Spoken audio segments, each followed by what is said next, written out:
odchodzi, Gruzin przepada, Gruzin, który tyranizował i uciskał całą ludzkość, Gruzin, który gnębił miliony ludzi, Gruzin odchodzi z tego świata.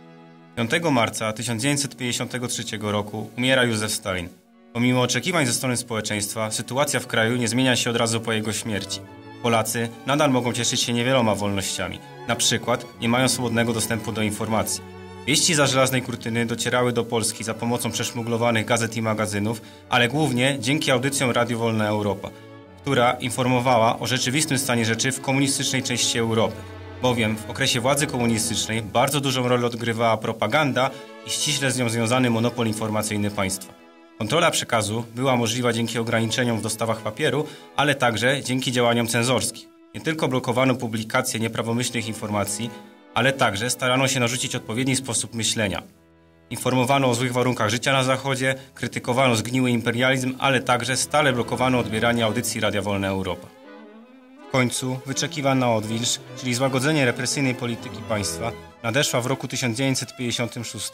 Był to efekt dłuższego procesu przemian, na który składał się m.in. Międzynarodowy Festiwal Młodzieży i Studentów, który odbył się w Warszawie latem 1955 roku. Bardzo wielu młodych ludzi z Polski miało okazję poznać tysiące swoich odpowiedników z całego świata, dzięki czemu nabrali nowych perspektyw na wiele spraw.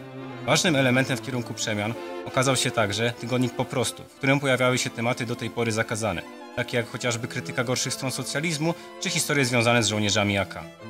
W samym roku 1956 Nikita Chruszczow na 20. zjeździe Partii Komunistycznej wygłosił swój słynny referat zatytułowany O kulcie jednostki i jego następstwach, w którym oskarża Stalina o stworzenie wadliwego systemu pełnego terroru, w którym żaden obywatel nie mógł czuć się bezpiecznie.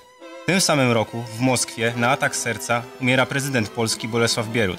Jego śmierć pozwala przyspieszyć proces przemian. Na przykład na wiosnę zostaje zwolnionych z więzień około 35 000 więźniów politycznych. Mieszkańcy Wrocławia, podobnie jak mieszkańcy innych miast Polski, czuli niezadowolenie z panującej sytuacji. Brakowało podstawowych produktów żywnościowych, ogólna jakość życia się obniżała, a specyficznie dla Wrocławia mieszkańcy byli niezadowoleni z wolno idących postępów w trakcie odbudowy miasta. Mieszkańcy Wrocławia mogli poczuć jedność w swoim niezadowoleniu wraz z resztą kraju przy okazji wydarzeń, które rozegrały się w Poznaniu w czerwcu 1956 roku.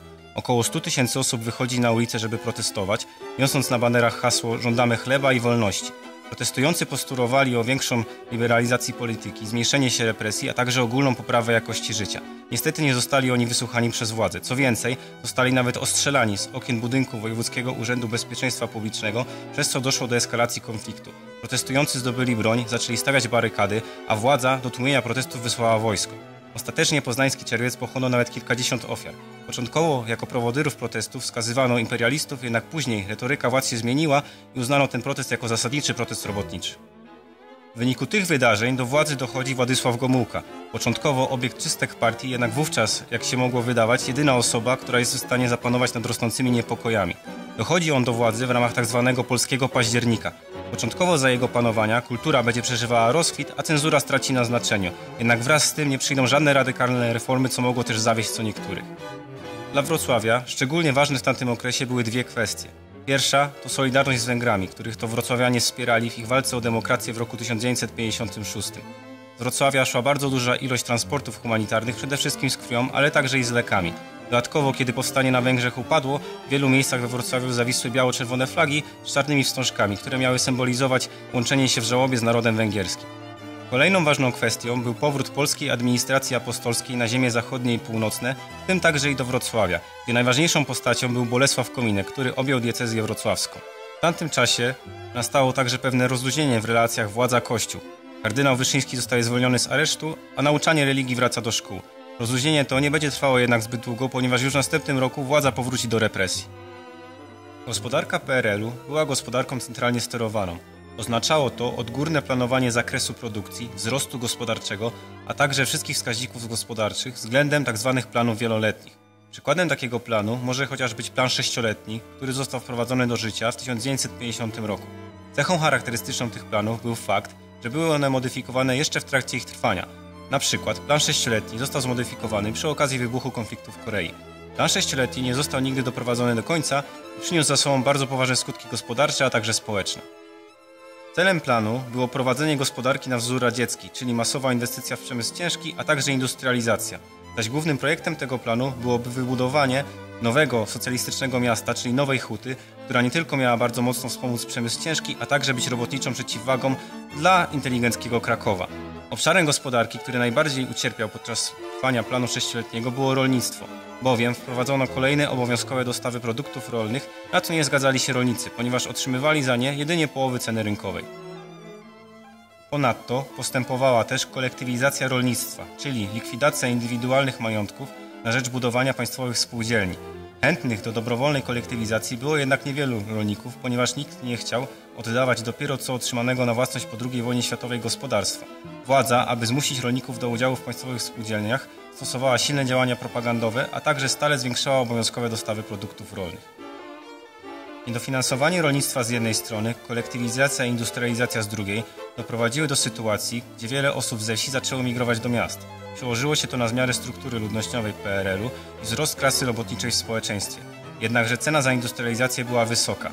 Obniżył się wskaźnik konsumpcji, a także spadła jakość życia. Nie pomógł tutaj nawet fakt coraz większej ilości dostępnych mieszkań, a także coraz większej ilości sprzętów gospodarstwa domowego. Mimo tego okres po dojściu do władzy Gomułki jest uznawany za Tadeuszem Różewiczem epoką małej stabilizacji.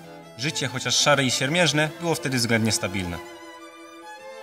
Ten stan trwał do roku 1968, czyli do tzw. środka PRL-u, po którym to komuniści już nigdy nie odzyskali takiej władzy, jaką posiadali przedtem. Strajki roku 1968, zainicjowane przez studentów i inteligencję, miały bardzo skomplikowane powody i skutki. W PZPR i różnych instytucjach państwowych miały miejsce tarcia. Frakcja tzw. partyzantów, związanych z generałem Mieczysławem Moczarem i Władysławem Gomułką, forsowała idee nacjonalistyczne. Z innych pozycji wychodziły z kolei osoby rozwijające swoją działalność w duchu internacjonalistycznym. Między innymi Jacek Kuroń i Karol Modzelewski, którzy za swój list otwarty do kierownictwa partii zostali skazani na 3 oraz 3,5 roku więzienia. Perspektyw dla siebie w partii i w Polsce nie widziała inteligencja, ale też młodzież. Rozczarowanie rządami Gomułki i brak zmian po październiku 1956 doprowadziły do kolejnej fali krytyki przy okazji 10. rocznicy tamtych wydarzeń. Kolejnym elementem tej skomplikowanej układanki był kryzys na Bliskim Wschodzie, a więc wojna sześciodniowa pomiędzy Izraelem a państwami arabskimi. Konflikt wygrał Izrael wspierany przez USA, odnosząc zwycięstwo nad państwami arabskimi popieranymi przez ZSRR. Gomułka podczas jednego z przemówień w 1967 roku skrytykował osoby popierające Izrael w tym konflikcie, a całe przemówienie pełne było niechęci do osób pochodzenia żydowskiego, co przeistoczyło się ostatecznie w szeroko zakrojoną antysemicką kampanię przeciwko syjonistom, których tropiono wszędzie i bez skrupułów pozbywano się z każdego stanowiska. Bezpośrednim powodem studenckich demonstracji niezadowolenia było zdjęcie z desek Teatru Narodowego w Warszawie Dziadów Adama Mickiewicza. Sztuka ta, uznawana za arcydzieło polskiej literatury, zawiera bardzo silne przesłanie antyrosyjskie, które było interpretowane jako antycarskie poprzez dyrekcję teatru. Taka perspektywa nie przemawiała do władz, które odczytywały sztukę jako antysowiecką i zbyt religijną. Interpretacje te miały potwierdzać aplauz publiczności w trakcie rzekomo najbardziej antysowieckich scen. Studenci Warszawy rozpoczęli protesty wobec tej decyzji, spotkały ich jednak brutalne represje. Główny trzon wydarzeń roku 1968 rozegrał się jednak w marcu, kiedy po relegowaniu 2 studentów z Uniwersytetu Warszawskiego, Henryka Schleifera i Adama Michnika, doszło do protestu na Uniwersytecie Warszawskim. Początkowo do pacyfikacji wysłano aktyw robotniczy, jednak później użyto także milicji. Studenci z innych miast, w tym z Wrocławia, dołączyli się do protestów, m.in. organizując strajki okupacyjne uniwersytetów. Studenci z Wrocławia w szczególności żądali rzetelnej informacji i dyskusji na temat najistotniejszych problemów nurtujących społeczeństwo, zakończenia kampanii antysemickiej i ukarania osób odpowiedzialnych za brutalne działania wobec studentów w Warszawie. Jednak niewiele to dało. Liderzy strajków zostali aresztowani i osądzeni, a wielu studentów wydalono z uczelni i wezwano do odbycia obowiązkowej służby wojskowej. Efektem wydarzeń marcowych i kampanii antysyjonistycznej była emigracja kilkunastu tysięcy Polaków pochodzenia żydowskiego. Jednym z elementów problematycznych w roku 1968 był również udział wojsk polskich w interwencji militarnej Układu Warszawskiego w Czechosłowacji w trakcie Praskiej Wiosny, próbie reform i liberalizacji systemu przez czeskie władze. Zarówno interwencja w Czechosłowacji, jak i protesty studentów miały wspólny mianownik – silną i brutalną reakcję władz na wszelkie próby reform. Gomułka w listopadzie 1968 roku został ponownie wybrany na pierwszego sekretarza partii. Jednak jego czas u władzy był bliski końca. Odniósł co prawda sukces, podpisując układ normalizujący stosunki z RFN-em i uznający granice na Odrze i Nysie Łużyckiej, jednak społeczeństwo nie było w stanie uznać tego sukcesu za wystarczający do przejścia do porządku dziennego nad zaplanowaną na grudzień 1970 roku podwyżką cen. Termin jej wprowadzenia był dodatkowo zły ze względu na zbliżające się święta. 14 grudnia 1970 roku strajk rozpoczęli pracownicy Stoczni Gdańskiej. Co różniło te wydarzenia od marca 1968, kiedy to inicjatorami protestów i strajków byli studenci i inteligencja. Szybko doszło do starć z milicją. Strajkujący zebrali się pod siedzibą Komitetu Wojewódzkiego Partii, jednak nikt nie chciał z nimi rozmawiać. Pierwszy sekretarz Komitetu Wojewódzkiego PZPR był właśnie w Warszawie. Jednakże ze względu na napiętą sytuację postanowił wrócić na Wybrzeże, gdzie doszło jednak do eskalacji. Zaatakowany został budynek Komitetu Wojewódzkiego i Komendy Wojewódzkiej Milicji. Gomułka uznał te działania za prowokację i kontrrewolucję. Do stłumienia protestów wysłano więc wojsko. Fala protestów szybko rozlała się na inne miasta, m.in. Gdynię, gdzie 17 grudnia, podobnie jak w Gdańsku, padły ofiary śmiertelne. Było także wielu rannych. Doprowadziło to do usunięcia Gomułki ze stanowiska. Jego miejsce zajął Edward Gierek. Zmiany personalne zaszły też na innych stanowiskach. Przewodniczącym Rady Państwa został Józef Cyrankiewicz, a premierem Piotr Jaroszewicz. Nie rozwiązało to jednak problemu będącego powodem strajku. Gierek tłumaczył, że nie jest w stanie cofnąć podwyżki ze względu na fatalny stan gospodarki. Strajkowała stocznia w Szczecinie, jednak nie odniosło to efektów. Wyniki przyniósł dopiero strajk włókniarek łódzkich, w wyniku którego w obawie przed kolejną falą strajków 1 marca cofnięto podwyżki, a także zamrożono na lata 1971-1972 ceny podstawowych produktów. Nowa ekipa chciała budować nową Polskę w oparciu o system kredytów zagranicznych zaciągany w dolarach. Pozwalała na to rozluźniona sytuacja na arenie międzynarodowej, a także było to całkowitym przeciwieństwem samowystarczalnej polityki gospodarczej prowadzonej przez Gomułkę. Inwestycje, na które miały zostać przekazane pieniądze z pożyczek, miały pozwolić je spłacić zaledwie kilka lat poprzez eksport. Tak więc pierwsza połowa lat 70. jest to okres masowych inwestycji wielkich budów, z hutą Katowice na czele, masą nowych mieszkań i nowych dróg. To ożywienie gospodarcze pozwoliło podnieść poziom jakości życia całego społeczeństwa i rozbudziło nowe nadzieje na przyszłość. Nadzieje, które jednak były bardzo krótkotrwałe ze względu na zbliżający się globalny kryzys ekonomiczny, który był związany ze złą sytuacją na Bliskim Wschodzie. Nasz kraj poprzez nadmiernie rozbudowaną biurokrację i złą politykę inwestycyjną nie był gotowy na starcie z kryzysem, który był widoczny w pierwszej połowie lat 70. Pozycja Gierka słabła. W obawie przed koalicją lokalnych działaczy postanowił on przeprowadzić reformę administracyjną, dzieląc kraj na 49 województw. Pozwoliło to jedynie odroczyć nieuniknione. Tymczasem w czerwcu 1976 roku premier Jaroszewicz ogłasza podwyżkę cen podstawowych produktów żywnościowych, tłumacząc to złą sytuacją gospodarczą kraju. Mięso podrożało 70%, zaś cukier o 100%. Tak radykalne podwyżki przyczyniły się do wybuchu masowych protestów w wielu zakładach produkcyjnych w kraju. Między innymi strajkowały zakłady w Ursusie i w Radomiu. Robotnicy z Ursusa w geście protestu przeciwko eksportowi towarów do ZSRR postanowili przyspawać koła wagonów kolejowych do torów, tym samym blokując kolej Warszawa-Moskwa.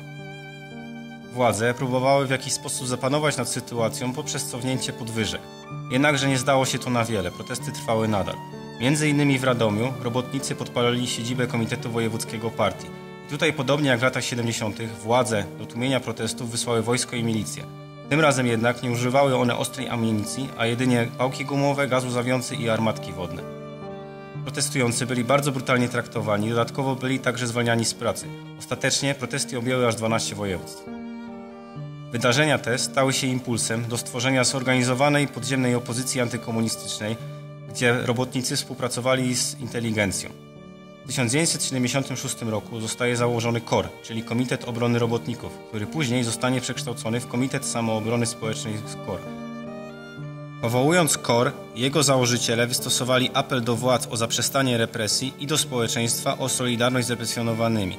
Jednym z założycieli KOR byli m.in. Jacek Kuroń i Jerzy Andrzejewski. W roku 1977 powołano też Ruch Obrony Praw Człowieka i Obywatela, a w roku 1978 w Gdańsku powstał Komitet Założycielski Wolnych Związków Zawodowych Wybrzeża. Jego założycielami byli Antoni Sokołowski, Krzysztof Wyszkowski i Andrzej Gwiazda. Zaangażowani w ich działalność byli także Anna Walentynowicz i Lech Wałęsa.